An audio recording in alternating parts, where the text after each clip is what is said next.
देश और दुनिया की तमाम छोटी और बड़ी खबरों के लिए हमारे चैनल को सब्सक्राइब करना न भूलें और बेल का बटन जरूर दबाएं।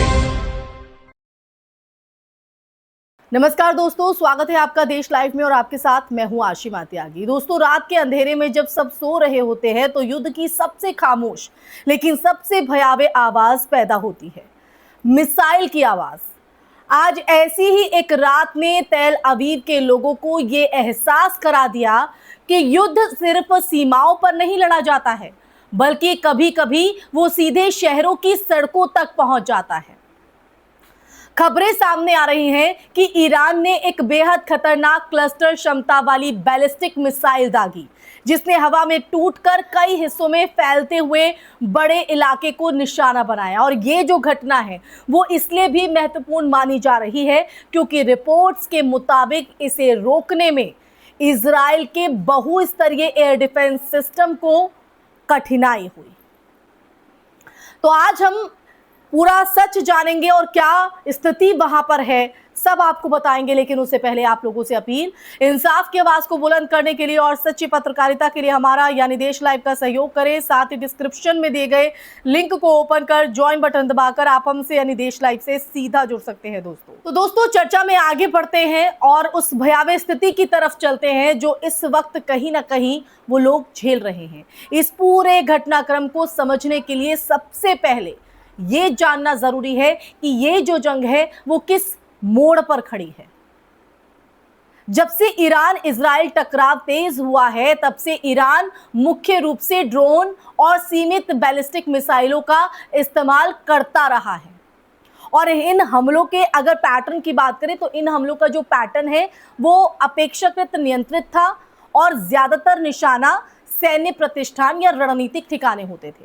लेकिन अब जो रिपोर्ट सामने आई है वो इस बात का संकेत देती है कि संघर्ष की जो प्रकृति है वो बदल सकती है। अगर सच में ऐसी मिसाइल इस्तेमाल हुई है जो हवा में कई हिस्सों में टूटकर बड़े क्षेत्र में असर डालती है तो इसका जो मतलब है कि युद्ध अब ज्यादा विनाशकारी तकनीकों की तरफ बढ़ सकता है।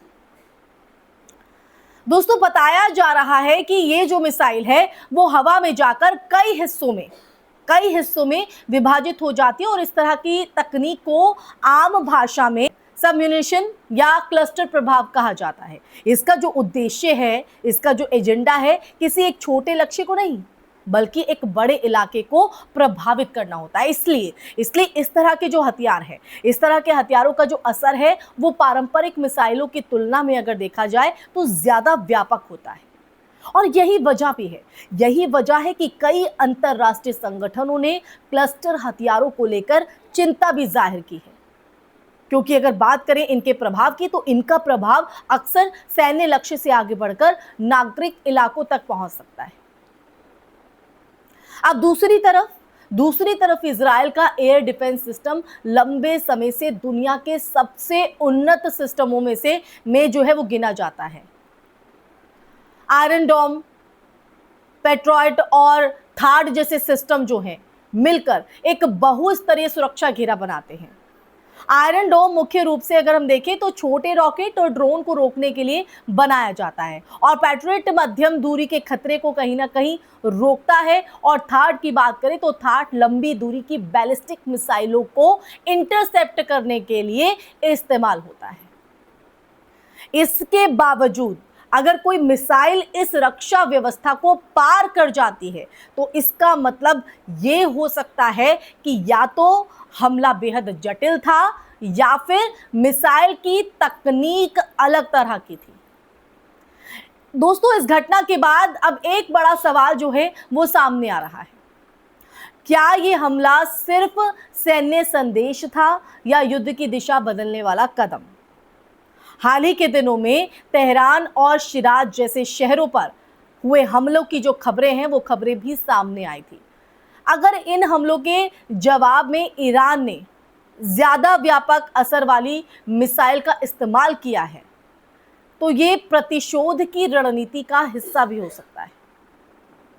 युद्ध में अक्सर एक पक्ष की जो कार्रवाई है वो दूसरे पक्ष को और ज्यादा आक्रामक कदम उठाने के लिए प्रेरित करती है। और यही वो बिंदु है यही वो पॉइंट है जहां संघर्ष तेजी से बढ़ सकता है।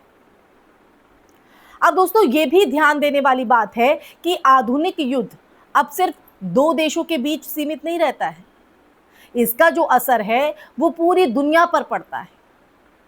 मध्य पूर्व में अगर टकराव बढ़ता है तो सबसे पहले असर ऊर्जा बाजार पर दिखाई पड़ता है। तेल की कीमतों में हलचल, वैश्विक व्यापार, मार्गों पर खतरा और क्षेत्रीय अस्थिरता, ये सभी ऐसे कारक हैं दोस्तों जो दुनिया की अर्थव्यवस्था को प्रभावित कर सकते हैं। भारत जैसे देशों के लिए भी ये जो स्थिति है बेहद महत्वपूर्ण है, क्योंकि ऊर्जा आपूर्ति का एक बड़ा हिस्सा जो है इसी क्षेत्र से आता है।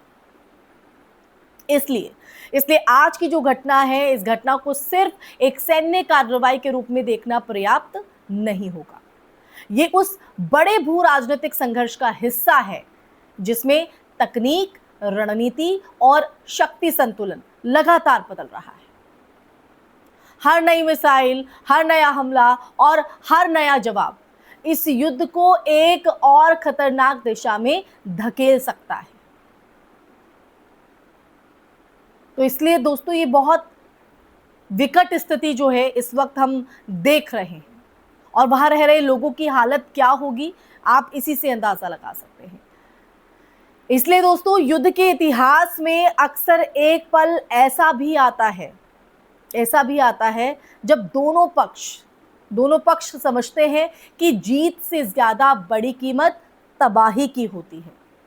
सवाल ये नहीं है कि किसकी मिसाइल ज्यादा ताकतवर है, बल्कि ये है कि क्या दुनिया उस मोड़ तक पहुंचने का इंतजार करेगी जहां शहरों के ऊपर गिरती आग इंसानियत से बड़ा सच बन जाए। ये जो सच आपके सामने रखा गया है, इस सच पर आपका नजरिया क्या है? आप इसे किस तरह से महसूस करते हैं और समाधान आप क्या देखते हैं? आपकी नज़र में क्या समाधान हो सकता है?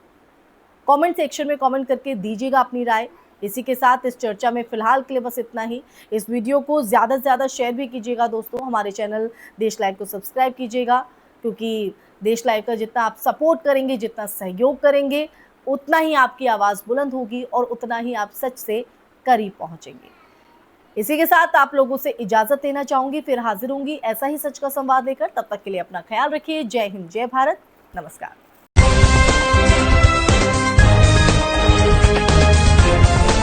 देश और दुनिया की तमाम छोटी और बड़ी खबरों के लिए हमारे चैनल को सब्सक्राइब करना न भूलें और बेल का बटन जरूर दबाएं।